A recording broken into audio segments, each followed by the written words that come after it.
క్రీస్తునాథుని యందు ప్రియ దేవుని బిడ్డలారా, నేటి సువార్త పట్టణాన్ని కనుక మనం ధ్యానించినట్లయితే, యేసు ప్రభు మరియు తన శిష్యులు పొలము గుండా వెళ్తుండగా తన శిష్యులకు ఆకలి వేసి అక్కడ ఉన్నటువంటి ధాన్యపు కంకులను భుజించారు. అది చూసినటువంటి పరిసయ్యులు, విశ్రాంతి దినమున మీరు చేయుచున్న పని తగదు అని చెప్పి యేసు ప్రభును నిందించారు.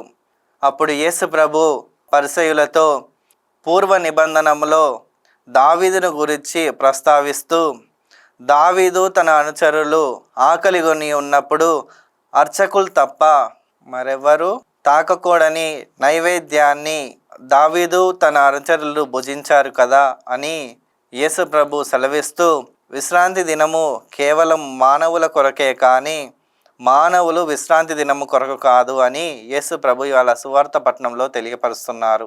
మరి నేటి సువార్త పట్టణాన్ని కనుక ధ్యానిస్తే మనకు 2 విషయాలను వ్యక్తపరుస్తున్నాయి. మొదటిది, నియమాల కంటే మానవుడు విలువైనవాడు. రెండవది, దేవునకు బలి అక్కర్లేదు, కనికరము కావాలి. మొదటిగా మానవుని కొరకు కొన్ని నియమాలను నియమించారు. కానీ మానవులమైన మనము కేవలం ఆ నియమాలనే పట్టించుకుంటూ మన సహోదరులను ప్రేమించలేకపోతున్నాం. కానీ నేటి సువార్త పట్టణంలో ప్రభు మనకు వ్యక్తపరిచేది ఏంటిదంటే, నియమాలు మంచిదే, కానీ మన సహోదరుని కూడా ప్రేమించాలి, కనికరించాలి, వారికి దేవుని ప్రేమను కూడా వ్యక్తపరచాలని యేసు ప్రభు తెలియపరుస్తున్నారు. రెండవది, నాకు బలి కన్నా కారుణ్యము కావాలని యేసు ప్రభు చెప్తున్నారు.